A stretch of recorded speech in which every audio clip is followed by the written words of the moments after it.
Here we are. Happy Friday. Today is our 15th lesson of the semester. We are covering integer exponents. I've mentioned that we are in the midst of our long section on exponents and radicals. That's where we are. And let's go ahead and jump into our packet here. In this lesson, we tackle three topics: negative exponents, scientific notation, and roots. The thing with the roots, you're going to do entirely in the activities on your own. But I think you've seen stuff like this before. So let's start here with our demo. It says, let's take a look at the pattern after filling in the right-hand column. Okay, I'm going to start here at 3 squared. How much is that? That's 9. How much is 3 cubed?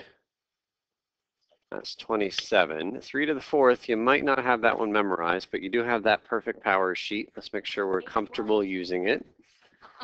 Everybody have that sheet? I think we ripped it off the first page of the packet last time.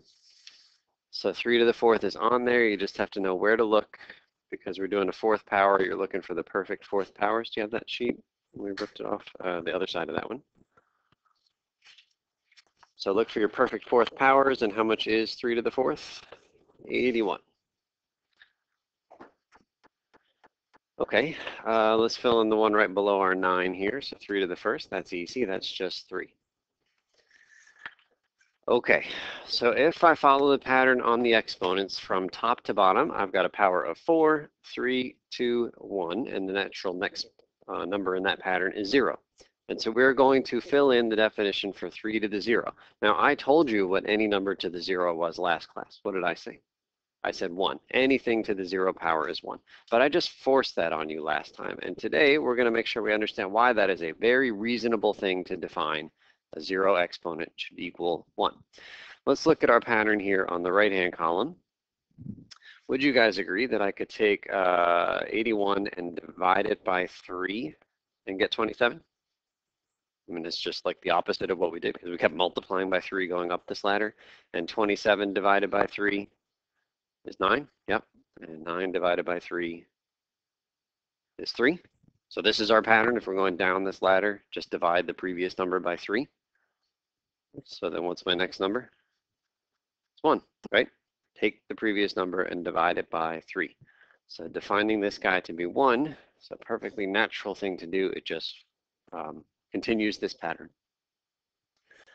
Defining 3 to the 0 to be 0, not a natural thing to do. Might feel natural initially, but here's our pattern. We like our pattern. We got to define the thing to be 1. Okay, but hey, that was so much fun. Let's keep going. Looking at the powers, I had 4, 3, 2, 1, 0, and then -1, -2, -3, -4. So the powers continue our pattern. Let's continue our divided by 3 pattern. What fraction am I putting in this next blank? It's not that. 1/3. It's that. Divide the previous guy by 3. The previous guy was 1. Yeah, just take it and divide it by 3. 1/3. If you take 1/3 and divide it by 3, all right, that's getting a little bit trickier. Hopefully you believe me when I tell you the answer is 1/9. We're just taking 1/3 and dividing it by 3. We're cutting it into 3 equal pieces. And then if I take that and divide it by 3, who's got that one? 1/27. This is right. I take that guy and divide by 3. What do we get? 1/81 is correct. And so our definition for 3 to the -2 is 1/9. But let's write that in a different way. Would you agree that's equal to 1/3 squared? Right, 9 is the same as 3 squared. So this is really what our definition is that if you see a negative exponent right there, you make it positive by putting it underneath a 1. 3 to the -2 is 1/3 to the +2.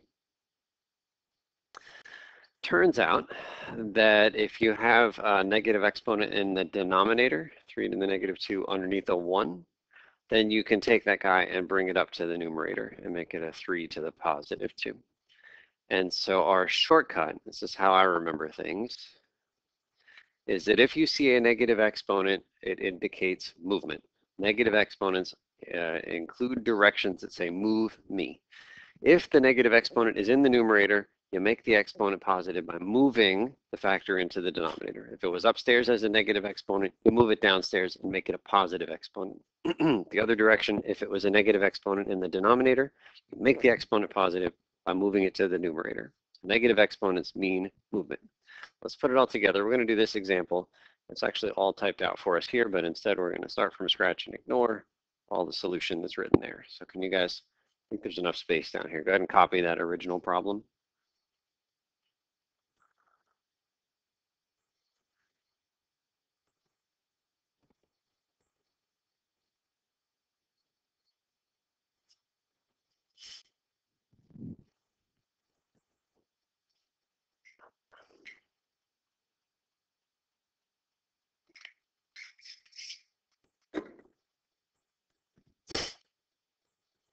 Okay, equals. All right, give yourself a blank fraction line. I see a 5 on top and a 25 on the bottom. Let's just reduce that. It's an ordinary fraction. What goes on the bottom? 5. And on top, there's a 1, which I won't put at the moment. We'll just leave that blank. Okay, let's take a look at the next thing I see on top, r to the negative 9. We have just discovered that negative exponents mean movement, and you see a negative exponent, you move it to where it's not. This is currently in the top, we move it to the bottom, but at exactly the moment we move it to the bottom, we change it to a positive exponent. So r to the negative 9 upstairs is equivalent to r to the positive 9 downstairs. And our basic idea for dealing with exponents is just this: move them and make them positive. We're going to make all of our exponents positive. Okay, the next thing I see on top is a d to the negative 8. Where do we put that? The bottom, and it becomes d to the 8. Don't just move it and keep it negative 8. When you move it, you are changing it to positive 8. Which one? Yeah, so let's go downstairs now. R to the negative 5. It is in the bottom. We move it to the top, and it becomes r to the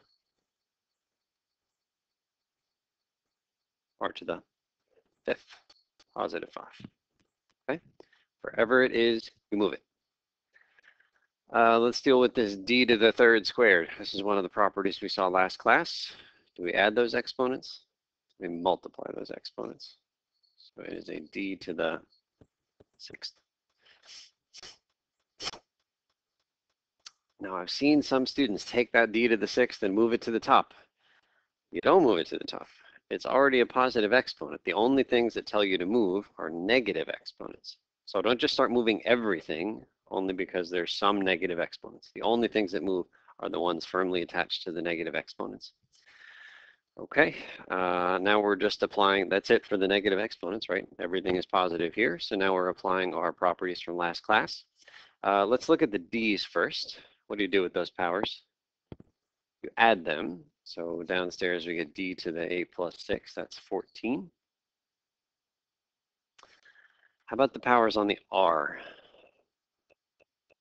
We subtract those, right? Division, we subtract the powers. So I always subtract in the order that gives me a positive thing.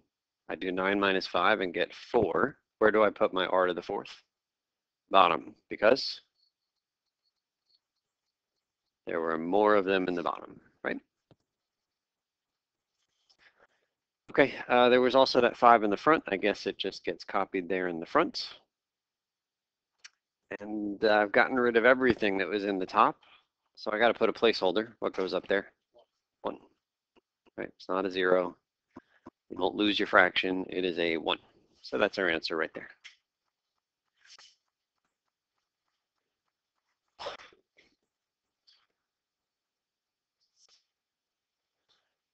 Okay, so basic idea for negative exponents: make them positive and move them to where they're not. That's it. By the way, I know that we've been doing our subtract in the easier order. Like I do 9 minus 5 all day, every day. But if you do 5 minus 9, that's okay. What do you get when you do 5 minus 9? You get r to the negative 4, and it's upstairs because we did the 5 first. 5 minus 9, it goes upstairs. But then if you saw an r to the negative 4, what would you do to make it positive? You'd move it downstairs, and it would become exactly r to the 4 downstairs. So like there's nothing wrong with subtracting in the order top minus bottom. It's just giving ourselves an extra step, and that's why I subtract big minus small, put the answer where there are more of them. Okay, next page. Much more minor topic for us today. That's the big topic, negative exponents. But a minor topic here with scientific notation. It allows us to easily work with numbers that are very large or very small. We write numbers in this format by writing a number between 1 and 10 multiplied by a power of 10. See how this works. On this particular date and time, the U.S. national debt was approximately that many dollars. So first of all, that number is hard for us to read because it's got so many zeros. And if we wanted to say the number out loud, we would have to literally count, like sections of numbers. So the first section, that's the hundreds, thousands. What's next? Millions, billions, and trillions. Okay, 15,460 billion. There is work involved in us reading that number because it is so large. So instead, we use scientific notation. So here's the idea. You take the decimal point, and you move it. Move the decimal place anywhere you want to. For example, if I moved the decimal place to right there, don't put it there, but if I moved it there, then that number would be 154.6. And then you don't have to say any of the other zeros, right? 154.6. The goal is to make sure that you are saying a number between 1 and 10. Is 154.6 between 1 and 10? No, I didn't go far enough. Read that number out loud. 15.46. It's close, but it is not yet between 1 and 10. If I put the decimal point there, read that number out loud. 1.546. Is that between 1 and 10? Yes, it is. And that's the only place that you can put this thing to get a number between 1 and 10. So we write that, 1.546. And we don't need to write, I don't know how many, 10 zeros. We don't need to write them because they are after the last digit after the decimal place, right? 1.546 is the same as that number. So there's no point in writing all these zeros. So we already like scientific notation in that we didn't have to write 10 zeros. But 1.546 is clearly not equal to this 15 trillion number and change. So we need to multiply by the correct power of 10. And the correct power of 10 is just how many spots did you move that decimal point? So how many places did we move it? One vote for 13. Other votes, 13 feel okay? Sounds good to me. That's how many places we moved that decimal point. Some students have the misconception that you should just count the zeros and that's the number you put up in the power. There are how many? 10 zeros, but that's not how many places we move the decimal point. So that is not a reliable way to figure out the power. Just count how many spots that decimal point moved. Okay, so 1.546 times 10 to the 13 is exactly the same as 15,460 billion, but it is written in a much more compact way, easier to write, easier to read. Okay, that's a really big number. Here's a really small number, but when I say small, I don't mean like really big negative, I mean close to zero. So scientific notation is also good for things close to zero, and for example, biologists work with really tiny numbers. The diameter of a typical bacterium is 0.000000241 meters. Teeny, teeny, tiny fraction of a meter, right? Okay, so first of all, I did make this a little bit easier for us to read by doing what when I typed this document? I put spaces after every third zero. You see that? Just makes it a little bit easier for the reader. You can't put commas there, not after a decimal point. So sometimes spaces make it a little bit more reader friendly. Okay, let's play the same game. You take the decimal point from where it is and you move it to the one spot where you get a number between 1 and 10. Where is that spot? After the 4? What number is that? There is a 1 after the 4, but if I just read that entire number as it is right now, if I ignore this thing right here, that is 24.1, which is close but not quite where we want to put it. Where do we want to put it? Between the 2 and the 4. That's the winner right there. So now the number is 2.41. And again, a lot easier to write that because we didn't have to write all those zeros.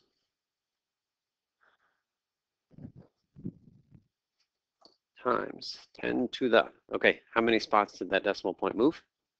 that's 7 spots. Notice you, again, cannot count the zeros. There were 6 zeros there, but the decimal point moved 7 places. But that is not the right answer, because 2.41 times 10 to the 7th would say move the decimal place 10 spots to the right, and you get a really massive number. I don't know, like 20 million, I think, and change, 24 million, right? So how do I fix this? Just make it -7. And so the reason this is here in today's lesson is that we've discovered negative exponents. And so I'll just remind you, 10 to the -7 really means 1 over 10 to the +7, right? And so all we did is take our 2.41 and divide by 10 million. And dividing by 10 million will get us exactly to the original number that we had. I'm not a fan of remembering like, oh, positive exponent move right, negative exponent move left. What I am a fan of is saying, you know full well that 10 to the 13th is a really big number. So if you are translating with scientific notation, a really big number, you're going to have a positive exponent up there on your 10. Okay, now we've just discovered that numbers close to 0 end up with negative exponents on them. So small, close to 0 numbers end up with negative exponents. That's what I'm a fan of. Okay, there are 3 activities that start on the next page. No calculators on any of these until I think the 3rd activity. So raise a flag if you get stuck. I will walk around.